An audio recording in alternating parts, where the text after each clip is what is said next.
প্রমাণিত হলো বিএনপি এখন নিরুপায়। চারদিকে বিএনপির নরম সুর আমরা শুনতে পাচ্ছি। জামাতের কাছে নানান অ্যাঙ্গেলে বিএনপি অলরেডি পরাজিত। আপনারা ডাকসুতে তো দেখেছেনই যে বিএনপির পরাজয়। রাজনীতির বিভিন্ন কৌশলগত অবস্থানেও বিএনপির পরাজয়, জামাতের বিজয়। বিএনপির কোনো কিছু টিকছে না, বিএনপির বয়ান টিকছে না, ন্যারেটিভ টিকছে না। অনলাইনে জামাতের কাছে পরাজিত, অফলাইনে পরাজিত, এখন আবার চারদিকে দুই চারটা মারামারি হয়, তাতেও নাকি বিএনপি পরাজিত। মারামারিতে বিএনপি পরাজিত হওয়া শুরু করেছে। সবাই ভেবেছিল, বা আমরা যারা বিশ্লেষণ করি, আমাদের একটা প্রেডিকশন ছিল যে রাজনীতিতে সব জায়গায় জামাত জিতবে, কিন্তু একটা জায়গায় জামাত পারবে না, সেটা হচ্ছে বিএনপির সাথে মারামারিতে।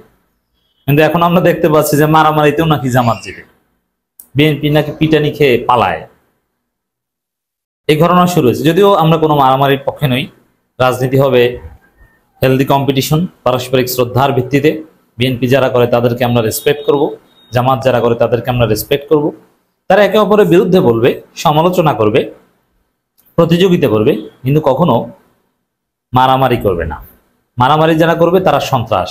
জামাতের যদি কেউ আগ বাড়িয়ে অতি উৎসাহী হয়ে মারামারিতে জড়ায়, তাকে জামাতকে বহিষ্কার করতে হবে এবং আমরা তার বিরুদ্ধে বলবো। রাজনীতিতে কোনো দুর্বৃত্তায়ন, মারামারি, পেশি শক্তি, কালো টাকা, এগুলো আমরা আর দেখতে চাই না। আমরা দেখতে চাই হেলদি কম্পিটিশন, আমরা দেখতে চাই পারস্পরিক গঠনমূলক সমালোচনা। আমি ব্যক্তিগতভাবে সোশ্যাল মিডিয়ায় অনেক কথা বলি, অনেক সমালোচনা করি, কিন্তু বিএনপি নেতাদের অন্তরের অন্তঃস্থল থেকে মহব্বত করি। তাদের সাথে দেখা হলে সর্বোচ্চ সম্মান করি এবং অন্তর থেকে শ্রদ্ধা করি।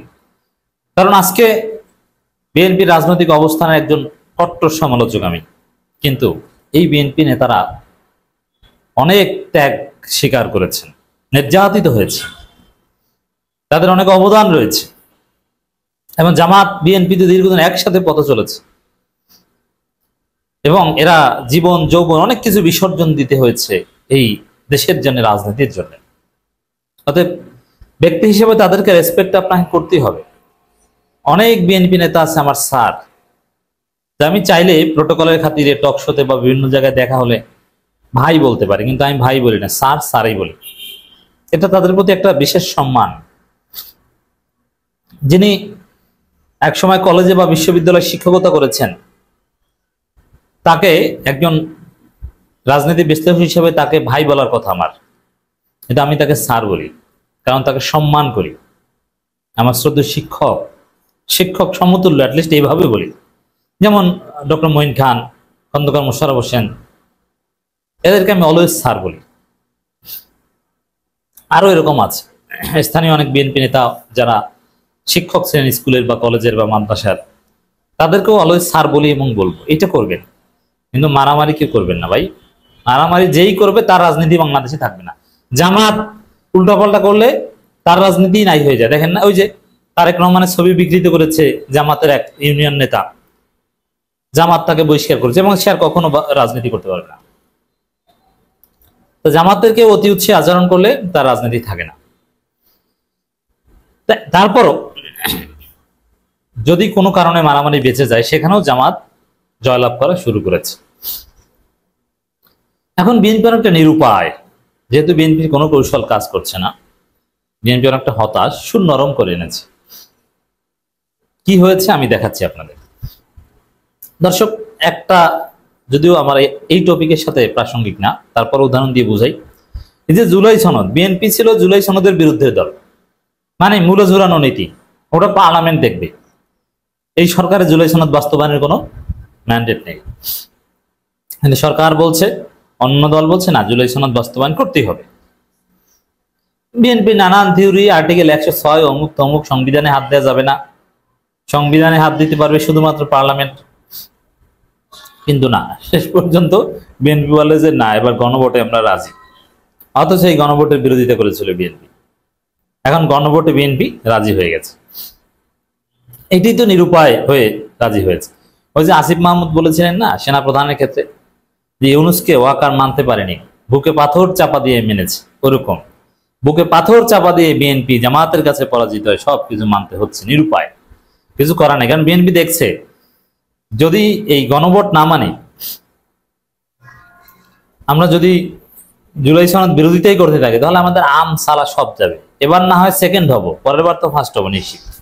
কিন্তু এগুলো নিয়ে উল্টা পাল্টা করলে আর কোনোদিন ক্ষমতায় আসতে পারবো না। আমার যে প্রেডিকশন, যে বিএনপি এবার প্রধান বিরোধী দল হবে, নির্বাচনে জিততে পারবে না, কিন্তু পরের বার নিশ্চিতভাবে বিএনপি ক্ষমতায় আসবে। জামাত ইসলামী এবার ক্ষমতায় এসে বাংলাদেশকে একদম সিঙ্গাপুর দক্ষিণ কোরিয়ার মতো বানিয়ে দিবে, তারপরও জামাত ক্ষমতায় আসতে পারবে না, আমি মনে করি আসা উচিত না।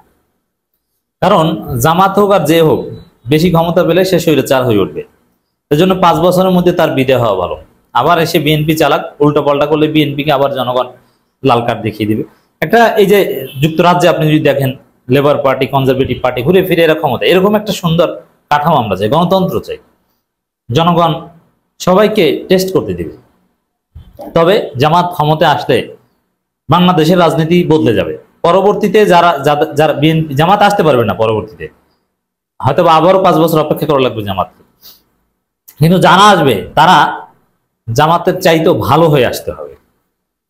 তা জামাতের চাইতেও ভালো হয়ে যদি কেউ আসে, বলো তো, সমস্যা কি, আমাদের আপত্তি কোথায়? আর এটা আমরা যারা সমালোচক, আমরা যদি সরাসরি রাজনীতি নির্বাচনে না আসি, তাহলে দেখবেন যে জামাত ক্ষমতা আসলে কিছুদিন পর জামাতের সমালোচনা শুরু করবে। কারণ নিশ্চিতভাবে কিছু ভুল করবে, কিছু বাড়াবাড়ি করবে, সবকিছু ভালো করবে, তারপর কিছু ভুল করবে, ওই কিছু ভুল নিয়েই কথা বলবে। এটি গণতন্ত্রের সৌন্দর্য, বা এটাই করণীয়। দর্শক, আমির খসরু মাহমুদ চৌধুরীর একটা সংবাদ সম্মেলনের বক্তব্যের কয়েকটা পয়েন্ট আমি আপনাদের শোনাবো, তাহলে বুঝবেন যে বিএনপির সুর কতটা নরম হয়ে এসেছে, বিএনপি কতটা নিরুপায়।